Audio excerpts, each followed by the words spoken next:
मैं आप सबको बता दूं कि आपके प्रिय लाडले इंजीनियर धर्मपाल जी, जो आपके विधायक और जनसेवक भी हैं, उन्होंने मुझे आपके बीच में अपनी प्रतिनिधि के रूप में भेजा है।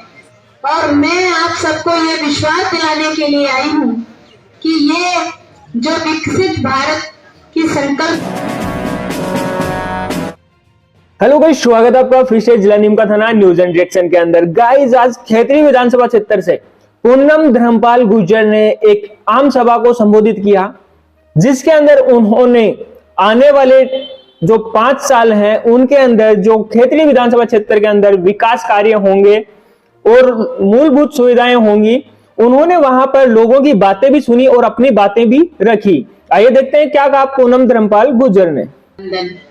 समस्त कर्मचारी गण जो आप सबकी मदद करने के लिए, आपका सहयोग करने के लिए यहाँ पर विभिन्न विभागों से पधारे हैं, आप सबको भी मेरा नमस्कार।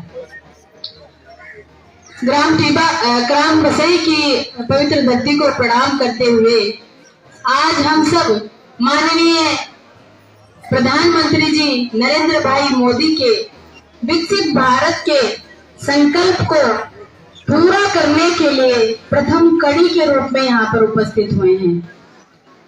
माननीय मोदी जी की महत्वाकांक्षी योजना विकसित भारत संकल्प यात्रा का बसई में प्रथम पड़ाव है और आप सबकी भारी उपस्थिति ये शुभ संकेत है कि आगामी 2047 तक हमारे भारत को और हमारी खैतरी को विकसित होने से कोई नहीं रोक सकता।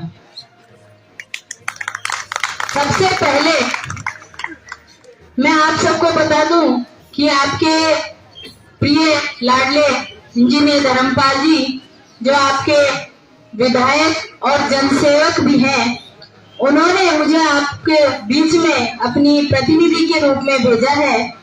और मैं आप सबको ये विश्वास दिलाने के लिए आई हूँ कि ये जो विकसित भारत की संकल्प यात्रा है और जो खैतरी की हमारी विकसित खैतरी का जो संकल्प है, ये हम सब आपके सहयोग से और यहाँ पर उपस्थित सभी अधिकारियों और कर्मचारी गणों की सहयोग से अवश्य पूरा करेंगे। मैं आप सबको बताना चाहती हूँ कि पहली बार भारत में ऐसे प्रधानमंत्री के रूप में नरेंद्र भाई मोदी हमें मिले हैं, जिन्होंने अपने कार्यकाल में जब 2014 में पहली बार हमारी सरकार आई थी, तो उन्होंने सबसे पहले एक नारा दिया था, स्वच्छ भारत। क्योंकि इससे पहले किसी प्रधानमंत्री ने, किसी नेता ने ये नहीं सोचा कि विकसित भारत को, एक समृद्ध भारत को बनाने के लिए सबसे पहले हमें स्वच्छता की पहली कड़ी को अपनाना पड़ेगा। और उस समय शौचालय की एक योजना वो लेके आए थे और विरोधियों ने काफी उपहास उड़ाया था कि देखिए प्रधानमंत्री जी आए हैं जिनका सपना है कि शौचालय हो हर घर में। लेकिन उन्होंने उस समय हर एक महिला, हर एक परिवार की परेशानी के बारे में सोचा था कि जिस समय मानसिक पीड़ा से वो स्त्री गुजरती है, जिनको शाम होने की प्रतीक्षा करनी पड़ती है, उस समय उसका आत्मसम्मान कितना आहत होता होगा। और इसी कड़ी में उज्ज्वला योजना वो लेकर आए कि मेरे भारत की, मेरे देश की महिला जो अपने बच्चों के खाने की व्यवस्था करने में सदैव बीमार हो जाती है, जिनकी आंखों में तकलीफ हो जाती है ईंधन के धुएं से, और जिन्हें फेफड़ों में परेशानी हो जाती है, वो महिलाओं के लिए उन्होंने उज्ज्वला योजना का एक रूप हमारे सामने लाए।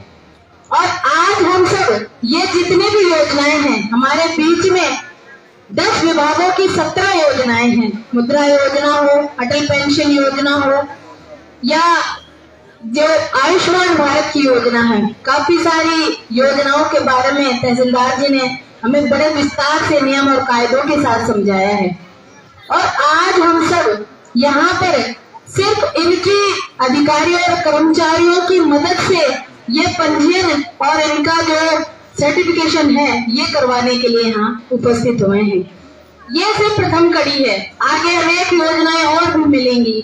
लेकिन हमें गर्व होना चाहिए कि भारतीय जनता पार्टी के रूप में हमें एक ऐसी सेवाभावी पार्टी मिली है और नरेंद्र भाई मोदी के रूप में हमें ऐसे प्रधानमंत्री मिले हैं जिन्होंने विश्व में भारत का गौरव अव्वल दर्जे तक बढ़ाया है।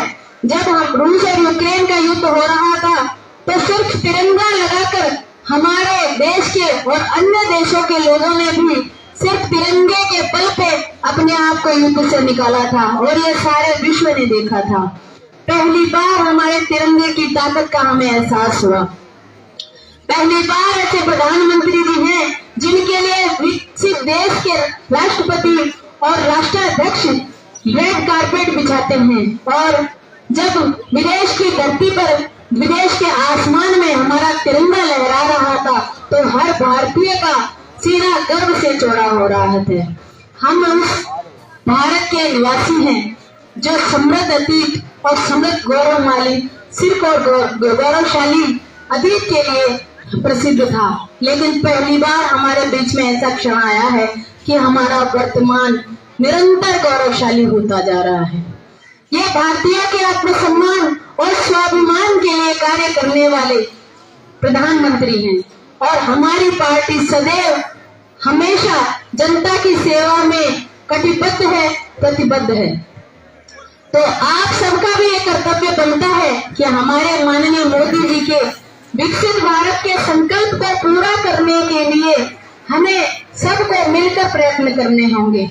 यहाँ पर जितने भी अधिकारी गण और कर्मचारी गण आए हैं ये हमारी सहायता के लिए आए हैं और हमारी जितने भी योजनाएं लागू की जा रही है जो आप सबको बताई जा रही है, क्योंकि पहली बार एक प्रधानमंत्री जी आए हैं जो हमारे गर्भवती महिलाओं के स्वास्थ्य की चिंता करते हैं, लड़कियों की शिक्षा की चिंता करते हैं, युवाओं के रोजगार की चिंता करते हैं और किसानों के सम्मान की चिंता करते हैं और हमें उनका पूरा और भरपूर साथ देना चाहिए। हम सिर्फ और सिर्फ इसीलिए इस आलस्य में ना रहे कि खेतरी जाएंगे और काम करवा लाएंगे। आज सारा प्रशासन, सारे अधिकारी और कर्मचारी आपके गांव में आए हैं, तो आपको कहीं जाने की और भटकने की आवश्यकता नहीं है। आपके सारे काम यहीं बैठे हो रहे हैं और मैं ये कहती हूँ कि हमें विकसित भारत के साथ एक विकसित खेतरी का संकल्प भी यहाँ से लेना पड़ेगा, क्योंकि 15 साल के बाद भारतीय जनता पार्टी का प्रतिनिधि आपके विधायक इंजीनियर धर्मपाल जी के रूप में आया है और मैं आपसे उनके आदेश के अनुसार आज से ये वादा यहाँ बसई की धरती पर करके जा रही हूँ कि आपके लिए हम सदैव 24 घंटे उपलब्ध रहेंगे। आप जैसा भी जितना भी उपयोग हमारा कर सकते हैं आप करिए और इस खेतरी को विकसित खेतरी बनाने के सपने में हमारा सहयोग दीजिए। आप सबने यहाँ बुलाया, मान सम्मान किया, इसके लिए आप सबका बहुत बहुत धन्यवाद, बहुत बहुत आभार। जय हिंद, जय भारत। गाइज, आपको हमारी ये लेटेस्ट अपडेट वीडियोस आपको अच्छी लग रही हो तो प्लीज चैनल को लाइक शेयर और सब्सक्राइब जरूर करें। मिलते हैं जल्दी ऐसी नई लेटेस्ट अपडेट के साथ, तब तक के लिए जय हिंद, जय भारत।